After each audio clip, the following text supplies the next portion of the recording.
Hello everybody, welcome back to my channel educational panacea. My name is Bhanu Pratap. So guys, जो last video मैंने आपके साथ CrPC पे बनाई थी उसमें मैंने सेक्शन 163 तक डिस्कस किया था, जिसमें मैंने सेक्शन 162 मैंने स्पेसिफिकली डिटेल में डिस्कस किया था। तो आज मैं उसकी एक लैंडमार्क जजमेंट आपके साथ कराने जा रहा हूँ। तो अभी तक जिन्होंने मेरा चैनल सब्सक्राइब नहीं किया गाइस, प्लीज मेरे चैनल को सब्सक्राइब जरूर करके बेल आइकन प्रेस कर दीजिए और एक बार डिस्क्रिप्शन जरूर चेक कर लेना। वहाँ पे मैंने सीआरपीसी की प्लेलिस्ट डाल रखी है, जिसमें अभी तक की जितनी भी 32 वीडियोस हैं आपको एक साथ मिल जाएंगी। आपको बस प्लेलिस्ट पे क्लिक करना, नहीं तो आप मेरे चैनल के लोगो पे भी क्लिक कर सकते हैं।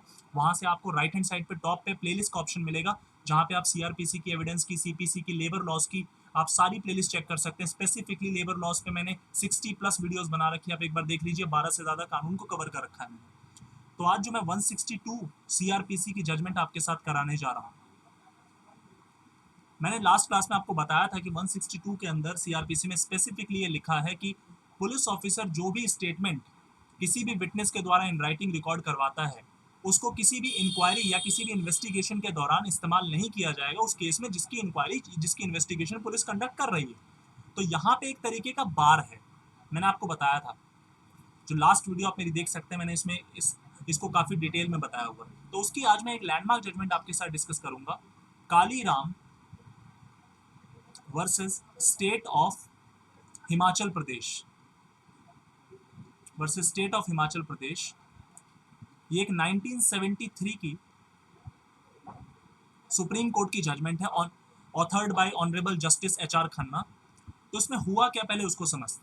देखिए, यहाँ पे लोअर कोर्ट ने जो एक्यूज था उसको सेक्शन 302 आईपीसी के अंदर चार्ज किया और उसको डेथ सेंटेंस कन्विक्ट करके उसको डेथ सेंटेंस का ऑर्डर कर दिया, जिसको बाद में हाई कोर्ट ने कंफर्म करा। हाई कोर्ट ने उसको उस डेथ सेंटेंस को कंफर्म करा। अब यहाँ पे सवाल एक बड़ा इंटरेस्टिंग पॉइंट है। हाई कोर्ट ने जो ये कन्विक्शन को मेंटेन किया, जो डेथ सेंटेंस 302 के अंदर, आईपीसी में 302 के अंदर जो कन्विक्शन मेंटेन किया, हाई कोर्ट का मेजर जो हाई कोर्ट ने रिलाई किया था वो 3 इंपॉर्टेंट फैक्टर्स पे किया था। वो 3 इंपॉर्टेंट फैक्टर्स मैं आपको बता देता हूँ। सबसे पहला फैक्टर है एक विटनेस के द्वारा स्टेटमेंट दिया जाना। एक विटनेस के द्वारा स्टेटमेंट दिया जाना, वो भी 2 महीने बाद, after 2 months of the occurrence. जब वो घटना घट गई जिसमें डेथ हुई थी, तो उस घटना के घटने के बाद 2 महीने बाद एक विटनेस के द्वारा स्टेटमेंट दिया गया। दूसरा, एक कन्फेशन जो एक्यूज्ड ने पुलिस को भेजा था, एक कन्फेशन का लेटर, एक कन्फेशन का लेटर जो पुलिस ने एक्यूज को भेजा था। और तीसरा जो इस पे हाई कोर्ट ने रिलाई किया था इस केस के अंदर, वो था कि एक कन्फेशन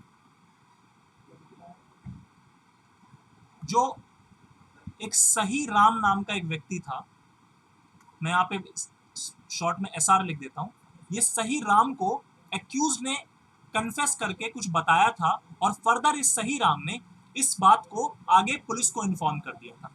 तो हाई कोर्ट ने जो अपना कन्विक्शन मेंटेन किया वो 3 चीजों पे किया था। पहला, किस पे मेंटेन किया, जो डेथ सेंटेंस को कंफर्म किया था। एक तो विटनेस का जो स्टेटमेंट जो 2 महीने के इंसिडेंट के बाद हुआ, ध्यान रखने वाली बात है। दूसरा जो इंपॉर्टेंट चीज है यहाँ पे, कि जो कन्फेशन एक्यूज ने लेटर की फॉर्म में पुलिस ऑफिस डीएसपी को भेजा था, डिप्टी सुपरिटेंडेंट ऑफ पुलिस को। और तीसरा था कि एक किसी थर्ड पर्सन को, सही राम नाम का एक व्यक्ति था, उसको एक्यूज ने बताया था ऐसा ऐसा, और फर्दर फिर उसने पुलिस को ये बात गवाही में दे दिया।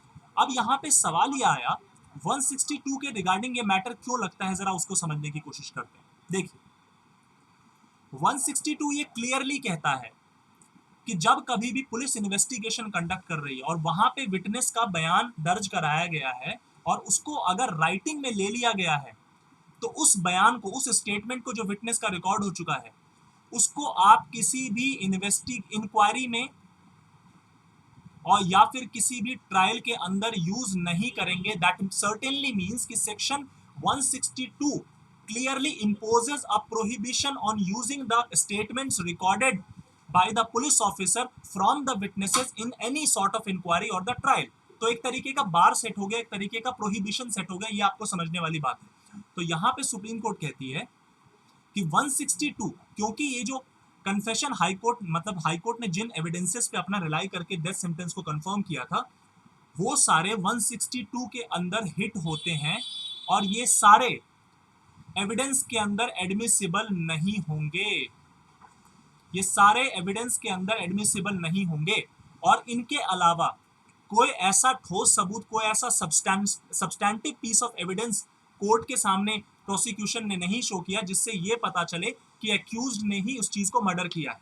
और दूसरा, यहाँ पे सुप्रीम कोर्ट ने इस चीज पे भी हाईलाइट किया, जस्टिस एच आर खन्ना ने, कि जो क्रिमिनल जस्टिस सिस्टम है हमारा, जो क्रिमिनल जूरिस्प्रूडेंस है, उसके अंदर हमें किसी भी एक्यूज्ड का guilt beyond any reasonable doubt prove करना पड़ता है। And if the prosecution is unable to establish the guilt of the accused beyond the reasonable doubt till that time the accused is presumed to be innocent, कि उस time तक उस accused को हम innocent ही consider करेंगे, innocent ही presume करेंगे। कब तक इनोसेंट प्रिज्यूम करेंगे?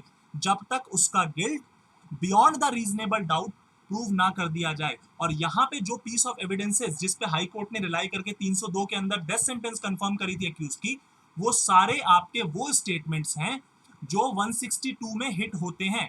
अब यहाँ पे एक सवाल आता है कि यहाँ पे जो स्टेटमेंट है, जैसे सही राम का मैं स्टेटमेंट की बात करूं, ये स्टेटमेंट पुलिस के पास थर्ड पर्सन मतलब एक्यूज ने सही राम को बोला था और सही राम ने पुलिस को कंफर्म आगे बताया था, मतलब लेटर की फॉर्म में भेजा था, या फिर जो कन्फेशन लेटर डीएसपी को भेजा था एक्यूज ने डायरेक्ट, जिसके ऊपर डेथ सेंटेंस कंफर्म किया गया था। तो क्या ये लेटर भी 162 में हिट होते हैं या नहीं होते? क्योंकि 162 की अगर आप लैंग्वेज को देखेंगे तो उसमें इस तरीके से लिखा हुआ है कि कोई भी इन्वेस्टिगेशन, कोई भी जो स्टेटमेंट होता है जो पुलिस रिकॉर्ड करती है, तो वो डायरेक्ट पुलिस जो रिकॉर्ड करती है उन स्टेटमेंट्स के बारे में ही बात कर रहा है, या फिर ये उन स्टेटमेंट्स को भी कवर कर रहा है जो लेटर की फॉर्म में भेजा गया है पुलिस को ड्यूरिंग द इन्वेस्टिगेशन। तो यहाँ पे सुप्रीम कोर्ट एक बड़ी इंटरेस्टिंग पॉइंट कहती है कि अगर 162 में जो इन्वेस्टिगेशन के दौरान स्टेटमेंट्स रिकॉर्ड करी गई हैं, जो स्टेटमेंट को रिकॉर्ड करा है हमने पुलिस ऑफिसर ने ड्यूरिंग द इन्वेस्टिगेशन, तो इसके अंदर वो भी आएंगे, वो चीजें भी, वो स्टेटमेंट भी आएंगे जो लेटर की फॉर्म में पुलिस ऑफिसर के पास पहुंची है और ड्यूरिंग द इन्वेस्टिगेशन और पुलिस आफ्टर या फिर after the registration of FIR और पुलिस ने उसको ऑन रिकॉर्ड लिया है। इसमें वो और 162 के अंदर वो सारे लेटर्स भी हिट होंगे। क्यों? क्योंकि अगर वो नहीं होंगे तो 162 का जो वेरी पर्पस है वो पर्पस ही डिफीट हो जाएगा। तो यहाँ पे सुप्रीम कोर्ट क्लियरली मेंशन करती है कि we can not circumvent the provision of section 162 by not including the letters written to the police officer, by not including the letter written to by not including the confession written to the police officer। तो इसके अंदर अगर वो statements, अगर वो letter during the investigation police officer को गया है, तो और वो लेटर के अंदर कोई भी ऐसा पीस ऑफ एविडेंस है जो इंक्वायरी या ट्रायल में यूज किया जाना था, तो उस पे बार लग जाएगा। किसका बार लग जाएगा? 162(1) का बार लग जाएगा। 162(1) का बार लग जाएगा। हालांकि इसमें कुछ एक्सेप्शंस भी है, मैंने आपको बताया था कि आप कॉन्ट्राडिक्ट करने के लिए उस एविडेंस को यूज कर सकते हैं, कि अगर आपको section 145 of the evidence act में अगर इम्पीच करना है क्रेडिबिलिटी विटनेस की, तो आप उसको यूज कर सकते हैं। मगर जो आपका जो मेन रूल है इसके अंदर 162 के अंदर, वो तो यही कहता है कि आप जो पुलिस ऑफिसर है उसने अगर कोई स्टेटमेंट रिकॉर्ड किया तो उसको इंक्वायरी या ट्रायल में यूज नहीं किया जाएगा, साइन नहीं किया जाएगा और उसको किसी भी इंक्वायरी या ट्रायल में इस्तेमाल नहीं किया जाएगा। तो यहाँ पे सुप्रीम कोर्ट ने एक्यूज्ड को की जो अपील थी उसको अलाउ किया था और एक्यूज्ड को यहाँ पे एक्विट कर दिया था। एक और बड़ी इंपॉर्टेंट बात, यहाँ पे सुप्रीम कोर्ट ने एक जजमेंट थी Sitaram versus state of UP. ये जजमेंट के बारे में सुप्रीम कोर्ट ने बोला कि इस पर्टिकुलर मैटर में ये जजमेंट इनएप्लीकेबल है। Sitaram versus state of Uttar Pradesh की जो जजमेंट थी, सुप्रीम कोर्ट ने इस जजमेंट को इस वाले जो काली राम वाली जजमेंट है इसमें इनएप्लीकेबल कहा। और सुप्रीम कोर्ट ने यहाँ पे एक और बड़ी इंटरेस्टिंग पॉइंट रेज किया कि सीताराम के अंदर ना सुप्रीम कोर्ट ने कहा कि अगर कोई कन्फेशन है तो वो कन्फेशन अगर पुलिस को दिया गया है तो वो कंप्लीटली सेक्शन 25 में इनएडमिसिबल नहीं होगा। यहाँ पे ऐसा सीताराम वाले में कहा गया था, मगर सुप्रीम कोर्ट ने यहाँ पे बड़े क्लियर टर्म्स में कहा कि ये सीताराम वाला जो जजमेंट है उसमें ये नहीं है कि वो कन्फेशन कब दिया गया, ऐसा कोई भी मैटर नहीं है, मतलब ये चीज क्लैरिफाई नहीं की। और दूसरा, इस वाले केस में वो चीज अप्लाई नहीं होगी। तो यहाँ पे जो काली राम की जजमेंट है इसमें एक्यूज्ड को एक्विट कर दिया गया और वो जो 3 मेन रिलायबल एविडेंसेस थे जो जिसपे बेस करके हाई कोर्ट ने डेथ सेंटेंस को कंफर्म किया था उसको सेट असाइड कर दिया गया।